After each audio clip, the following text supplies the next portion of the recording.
15 février 2025, peuple d'Afrique, recevez nos salutations comme d'habitude.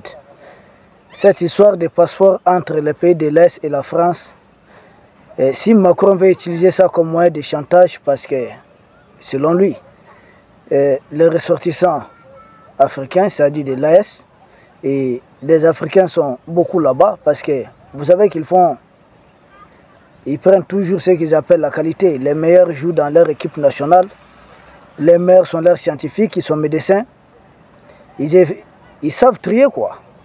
Quand vous prenez même les meilleurs artistes là-bas, regardez leur origine, d'où vient-il. Donc ils veulent vraiment instrumentaliser cette question des passeports. Comment j'ai su cela? D'abord, il y a un ressortissant malien qui m'a appelé, qui a sa belle-fille qui était venue au Mali et qui a perdu tous ses papiers. Et a perdu tous ses papiers, ils ont entamé des démarches. Au moment d'obtenir le visa, on dit, bon, écoute, les passeports CEDEAO dont ils disposent, ça ne reste que 6 mois. Donc il faut un autre passeport. La bonne dame va amener un autre passeport, cette fois-ci le passeport de l'AS.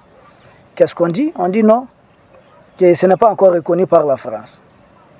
Moins de 48 heures après notre discussion, nous avons vu les informations un peu partout que les autorités françaises ne reconnaissent pas les passeports de l'AS. D'abord, il y a des désinformations autour de cette question, ou encore des manipulations, ou des chantages, ou des mensonges, je ne sais pas comment appeler cela. Premièrement, ce n'est pas à la France de reconnaître un passeport. Il y a un organisme habilité pour cela qu'on appelle l'OACI, donc qui permet de réguler tous les documents de voyage. Et cet organisme a bien validé les passeports de l'AIS. Ça, c'est le premier point. Les chancelleries, c'est-à-dire les ambassades qui sont ici au Mali, sont bel et bien informées de cette histoire de passeport. En deuxième position, pourquoi nous disons c'est juste de la manipulation derrière? Et les passeports de CEDEAO et les passeports les passeports AES, c'est le même contenu. Rien n'a changé, au contraire, nous avons même amélioré la qualité. Ce qui change, c'est seulement des écritures au niveau de la couverture. Là où c'est écrit CEDEAO, dorénavant, c'est Confédération des États du Sahel. Là où il y avait le logo de CEDEAO, il y a le logo de l'AES, le logo du pays en question. Donc ce n'est pas... au niveau du contenu, c'est la même chose. Donc en quoi la France va dire on reconnaît ou on ne reconnaît pas? Troisièmement, de tous les citoyens de l'AES à la solde d'Emmanuel Macron voyageront avec leur passeport AES sans problème. Donc il s'agit pour eux dorénavant de monnayer sans doute les droits d'entrée. Certains me disent que non. J'ai vu certains Africains à la solde d'Emmanuel Macron qui ne comprennent rien, qui sont nostalgiques. Je n'ai jamais vu quelqu'un, un larbin, aimer à tel point son maître. Et ils se sentent bien quand ils sont dominés. Ils me disent, non, la France a le droit de vérifier les passeports. Je dis, c'est faux. La France vérifie les visas. La France vérifie sa carte de séjour. C'est-à-dire droit d'établissement en territoire français, droit de travail ou autre, les documents. Mais en ce qui concerne les passeports, ça c'est l'OACI. Ce n'est pas à eux de vérifier la fiabilité d'un passeport, tout comme nous, on n'a pas à vérifier la fiabilité de leur passeport. Donc, du début de ces problèmes jusqu'à maintenant, c'est de l'instrumentalisation derrière.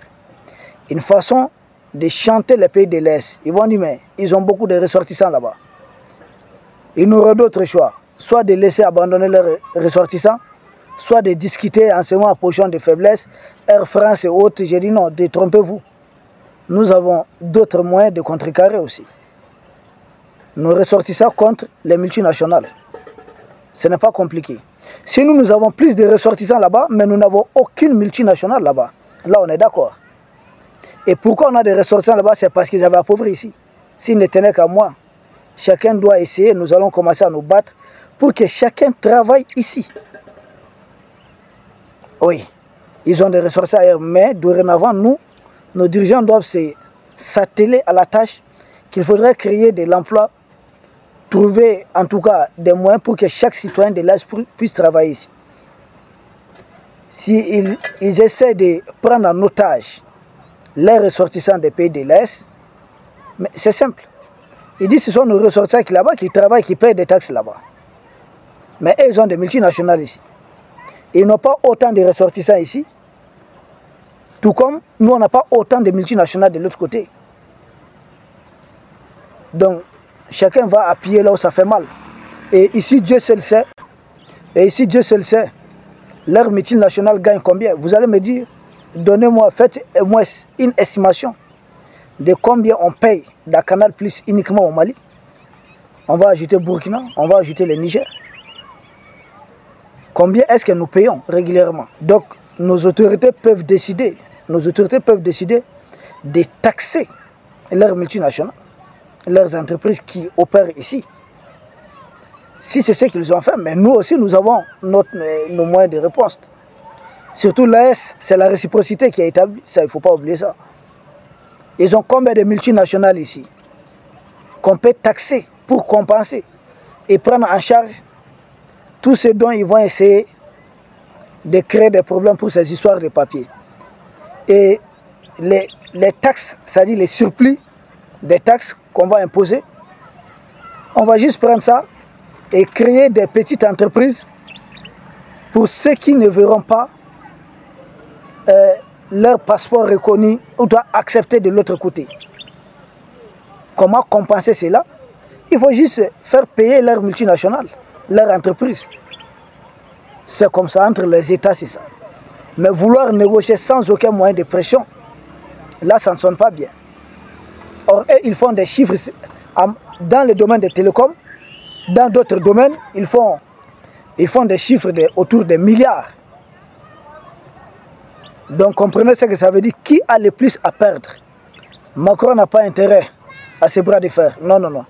Nous conseillons tout simplement à nos autorités de taxer, de surtaxer leurs entreprises pour compenser, pour créer des entreprises pour tous ceux qui se verront injustement, pour tous ceux qui, contre qui, en tout cas, ils vont essayer d'utiliser leurs moyens de chantage. Peuple d'Afrique, c'est comme cela. Macron a beaucoup de choses. Et puis Air France, ça serait acté plus jamais ici. Et dans ça, nous avons vu certains. Parce qu'aujourd'hui, les moutons ouattariens sont devenus 2 fois moutons ouattario-macroniens. Et qu'est-ce qu'ils disent? Je les ai entendus. Ah bon, partez en Russie. Nous, on a dit, mais écoutez, tout ce qu'ils nous ont volé là, c'est la Russie qui a volé ça. Ce sont eux qui ont appauvri ici et créé des situations pour que des gens partent là-bas. Et n'oubliez pas, avant cette question d'immigration, ils étaient là déjà en train de commercialiser les Africains. Pour ceux qui ne savent pas, cela a juste changé de forme. Et c'est nous, nous réjouissons de voir nos ressortissants là-bas. Ah non. Mais pourquoi nos ressortissants sont là-bas? Pourquoi des jeunes Africains se jettent à la Méditerranée pour essayer de rejoindre l'autre rive? Pourquoi? Qui a créé de telles conditions ici? On est un peu dans ça. Voici de telles questions que chacun doit se poser avant d'être dans des histoires politiques. Ça n'a rien à voir de politique. C'est un combat. Ils ne veulent pas que des Africains s'émancipent. Regardez comment ils sont en train de défendre aujourd'hui Zelensky. Bec et ongle. Rien ne doit être discuté sans lui. Et regardez comment ils ont géré les dossiers d'Israël, des pays d'Israël à qui ils refusaient de vendre des armes. Et ils appelaient d'autres pays du monde pour ne jamais vendre des armes.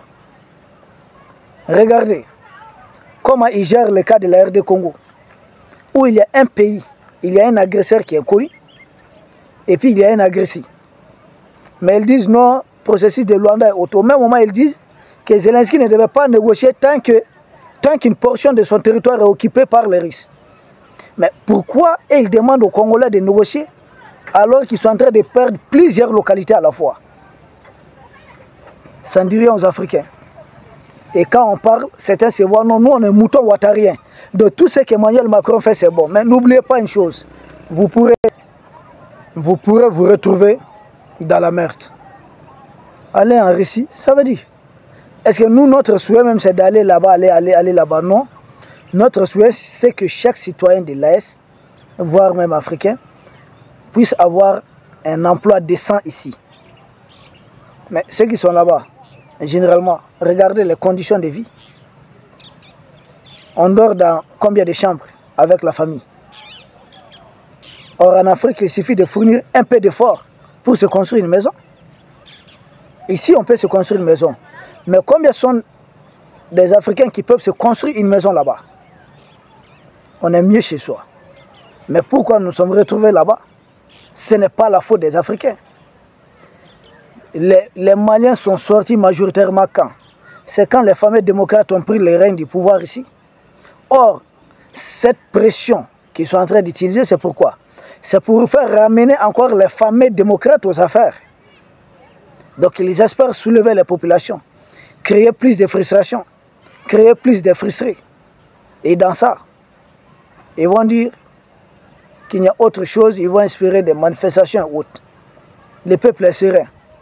Nous avons confiance en nos autorités qui vont trouver des moyens adéquats pour déjouer ces problèmes.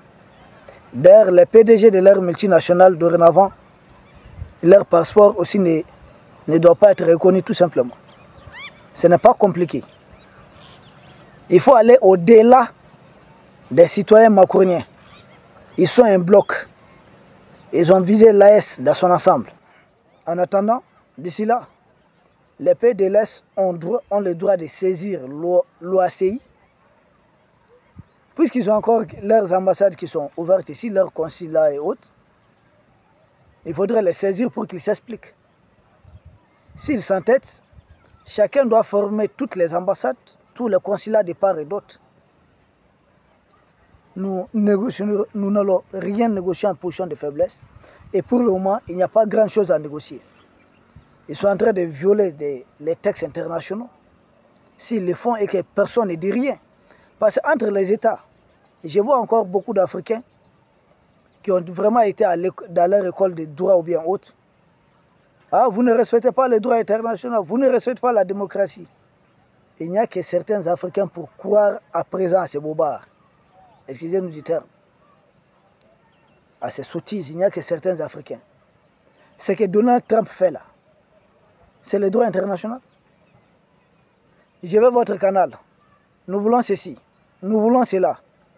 On va faire déplacer les gens de Gaza. On va faire ceci. C'est quel droit international ça? Ça viole tous les traités internationaux. Ce que Joe Biden avait fait, vouloir pousser Zelensky à se battre jusqu'au dernier Ukrainien, c'est du droit ça? C'est de la démocratie? Zelensky qu'on maintient sans élection. Et on crie ici, on dit faites élection. Et c'est une question de démocratie. Jusqu'à quand certains Africains vont fin ne pas comprendre. On nous sert des arguments bidons. Vous avez fait coup d'État. J'ai dit depuis quand le coup d'État est un problème pour l'Occident? L'Occident seul a fait faire combien de coups d'État en Afrique? Et je ne parle pas, je ne cite pas les assassinats politiques. Je ne parle pas de combien de politiciens ou des leaders influents africains ont été assassinés. Je parle simplement des coups d'État. Combien sont des hommes qui ont fait des coups d'État et qui sont très bien en place en Afrique et qui collaborent très bien avec les mêmes qui accusent les pays de l'Est des coups d'État? C'est juste des questions d'intérêt. Aidez-moi, Denis Sassou Nguesso. Comment il est arrivé au pouvoir? Excusez-nous. Il y a eu combien de morts? Denis Sassou Nguesso. Vous avez les chiffres déjà dans les commentaires. Plus de 400 000 morts. Il a renversé qui? Pascal Lissouba. Lissouba a-t-il été élu, oui ou non? Oui, il a été élu. Alors, les mêmes font-ils affaire avec Denis Sassou Nguesso, oui ou non? Oui, ils font affaire. Paul Kagame, avec qui ils ont de très bonnes relations. Comment est-il arrivé au pouvoir? Paul Kagame, qu'est-ce qu'il a fait? Une rébellion pendant plus de 4 ans. Ça, c'est seulement au Rwanda. Avant le Rwanda, il a fait la rébellion en Ouganda. Ah, c'est un bon petit à Museveni. Il était mercenaire d'abord en Ouganda.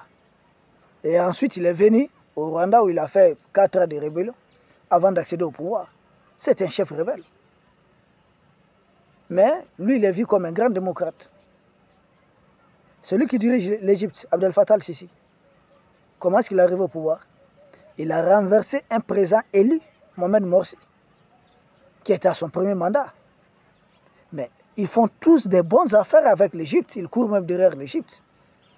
Est-ce la démocratie, c'est leur problème. C'est leur dernier souci.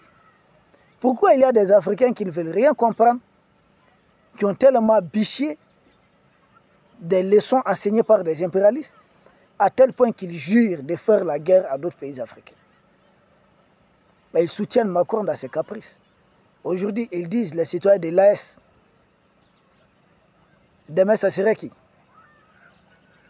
On ne sait jamais où est-ce que ça va prendre fin. Pour le moment, on dit, ouais, nous sommes partisans du dromadaire, donc nous, on soutient. Pensez-vous que le dromadaire, là, il est éternel? Est-il éternel? Il n'y a aucun être humain sur Terre qui ne soit éternel. Chacun est appelé à partir un jour ou un autre. Le dromadaire, il est très vieux. S'il part, quel serait le sort de certains? Et s'il part, ça c'est de la bonne manière. S'il part de la mauvaise manière, qu'est-ce qui peut se passer?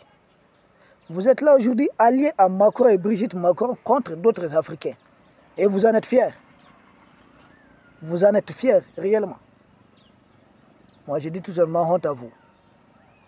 Honte à vous. Rien d'autre à dire que cela. Peuple d'Afrique, cette histoire de passeport, c'est du chantage. Du début à la fin, c'est du chantage. C'est une façon d'appeler les pays de l'AS. Nous avons décidé de nous libérer. La guerre de libération a un prix. Et il y a un sacrifice à payer. Le prix à payer peut être très élevé. Mais si c'est ce qu'il faut pour notre liberté, que cela soit en soit ainsi. Peuple d'Afrique, nous vous remercions et nous avons des moyens de riposte et nous avons confiance en nos autorités qui vont très bien répondre à ces chantages. Merci.